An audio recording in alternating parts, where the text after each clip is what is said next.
नमस्कार दी भारत खबर में आपका स्वागत है। मैं हूं आलोक मिश्रा। आज हम चर्चा करेंगे उत्तर प्रदेश लोकसभा चुनाव के बारे में, खासकर पूर्वांचल के बारे में।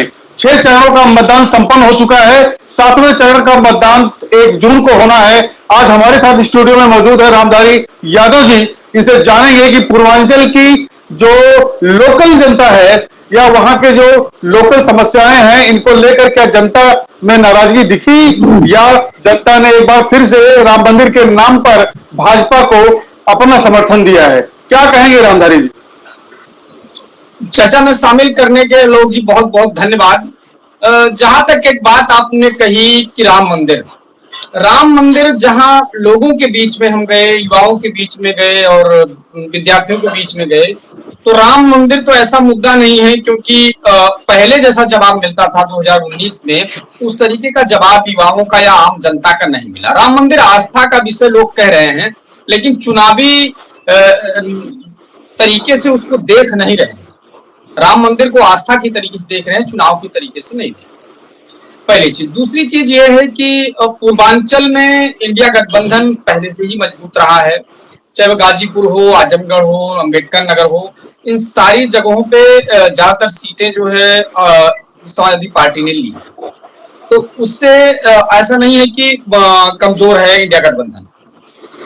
दूसरी चीज ये है कि राम मंदिर चूंकि भाई पूर्वांचल से सटा हुआ है, अवध है, लेकिन अयोध्या से जो करीबी जिले हैं, जैसे आपकी गोंडा है और बस्ती है, यहाँ पर भी चुनावी सर्वे हम करने गए, तो उस तरीके के सवाल किए गए जनता से, लेकिन उस सवाल पे लोगों ने बहुत विशेष तौर पे इंटरटेन नहीं किया उस सवाल का कि नहीं ठीक है। उन्होंने साफ तौर पे लोगों ने कहा कि ठीक है, वो आस्था का विषय है, वहां तो हम पहले से भी जाते थे और जाएंगे भी, लेकिन उसको चुनावी तरीके से लोगों ने नहीं देखा। और चुनावी तरीके उसको नतीजों में मुझे नहीं लगता कि नतीजे में उसका कोई बहुत इफेक्ट और प्रभाव पड़ने वाला है। और जहां तक जातीय समीकरण की बात करें, जैसे हम अगर शुरुआत करें अम्बेडकर नगर से, तो जातीय समीकरण और यहाँ के और सारे समीकरणों के अगर ध्यान में रखें हम, तो चूंकि बसपा से ही गए हुए रितेश पांडे थे और इसके पहले 2022 में बसपा से गए लालजी वर्मा थे और बसपा के प्रत्याशी कमर हयात हो रहे। तो अब जो तीनों प्रत्याशी हैं, तीनों बसपा के ही समझे कोर कैडर है। लेकिन अगर जातीय समीकरण और चीजें देखी जाए तो इंडिया गठबंधन के जो प्रत्याशी लालजी वर्मा वोट ज्यादा है अम्बेडकर नगर में, फिर इसके बाद जो है मुस्लिम वोट है, फिर यादव वोट है। तो इस तरीके से जो लामबंद हो रहा था, वो एक समझिए कि वो इंडिया गठबंधन के पक्ष में जा रहा है। गोरखपुर का क्या जी, आपको रोकूंगा। गोरखपुर का इस समय जो स्थिति है, क्या लगता है आपको कि काजल निषाद रवि किशन को टक्कर दे पाएंगी? नहीं, देखिए, रवि किशन को टक्कर देने की बात जहां तक है, तो काजल निषाद को फिलहाल सही बात है कि काजल निषाद को उस तरीके से लोग नहीं समझ रहे हैं जितना वजन जो है रवि किशन को।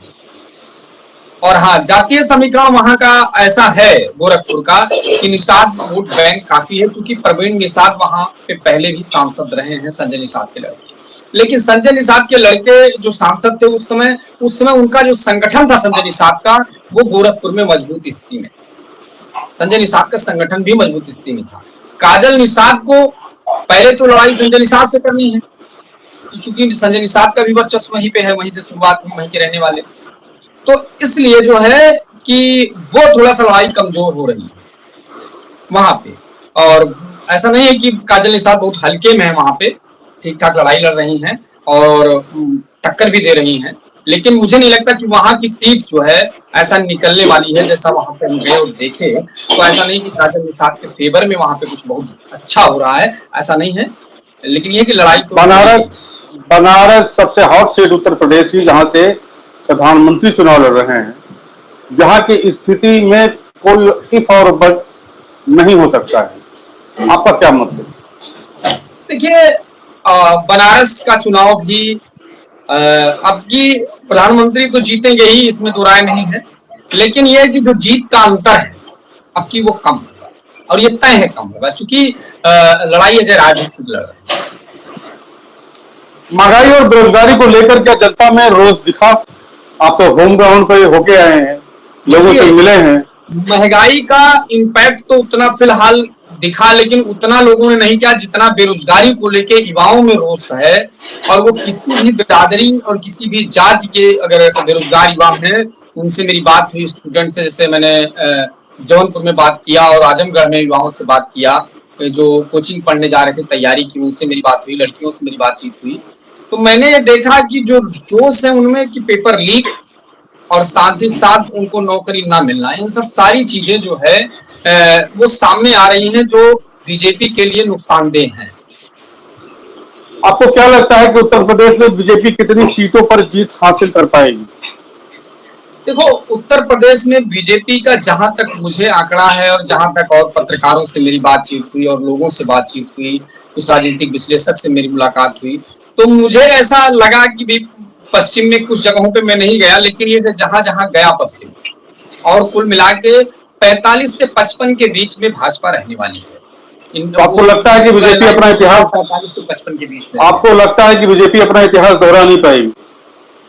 नहीं, अब देखिए, अब की लगभग देखो, अगर राजनीतिक विश्लेषकों की माने और मीडिया रिपोर्ट्स की भी माने, तो जितने भी पूरे भारत की अगर हम बात करें, जितने भी राज्यों में बीजेपी ने और पार्टियों को क्लीन स्वीप किया था और पूरी सीटें अपने हथियाने में कामयाब रही थी, वो स्थितियां आपकी नहीं होने वाली।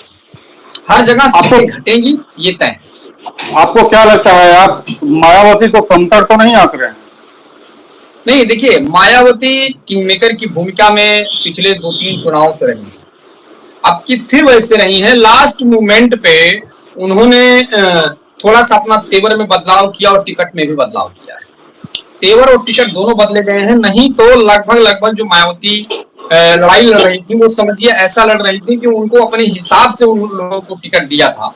ऐसा जैसे पिछली बार कहा जा रहा था कि विपक्षी द्वारा बीजेपी की बी टीम है, ऐसा फिलहाल कुछ ऐसा दिख नहीं रहा था, क्योंकि आनंद को निकालने के बाद, आकाश आनंद को जब उन्होंने निकाला, इसके बाद खुद भी डाउन हुई, आकाश आनंद मान लो फ्रंट पे नहीं है, तो उससे बसपा को तो नुकसान हुआ ही, लेकिन उसका फायदा किसको जाने वाला है, ये देखने वाली बात होगी कि जो वोट बैंक है वो डाइवर्ट किसकी तरफ हो रहा है।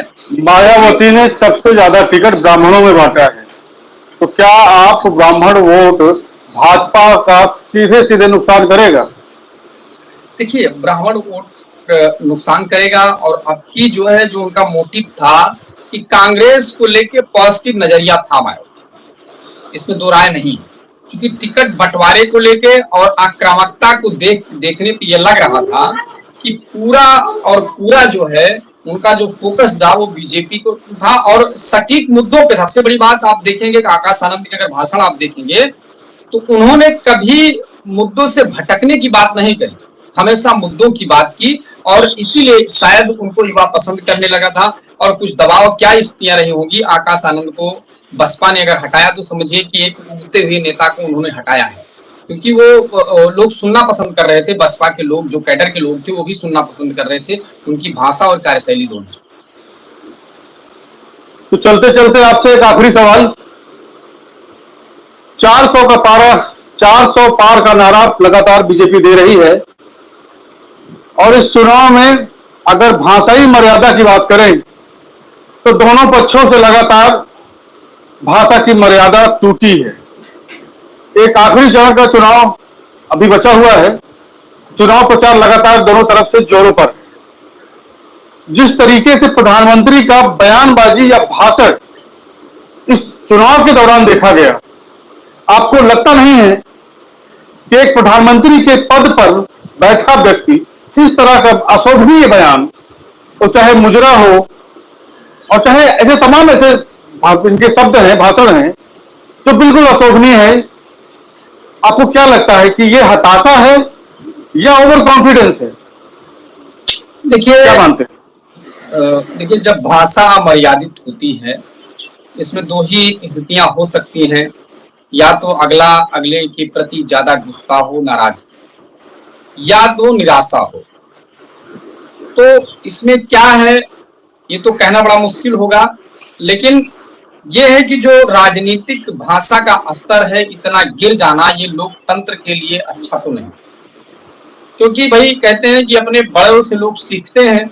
अगर बड़े ही उस भाषा का प्रयोग करेंगे, चाहे वो घर के हों चाहे देश के, अगर उस तरीके की भाषा का प्रयोग कर रहे हैं, तो जो छोटे स्तर के नेता हैं और जमीनी तौर पे काम करने वाले लोग हैं, क्योंकि राजनीति में कहा जाता है कि कोई किसी का दुश्मन नहीं, लेकिन इस तरीके की भाषा का प्रयोग अगर आप कर रहे हैं अपने प्रतिद्वंदी के लिए, तो जाहिर सी बात है कि ये कह सकते हैं कि ये राजनीतिक स्तर को गिराता है और कहीं न कहीं माहौल को खराब करेगा। जी भैया। जी रामधारी जी, आप हमारे साथ चर्चा में आए, आपका बहुत बहुत धन्यवाद। जय हिंद, जय भारत। जय हिंद, जय भारत।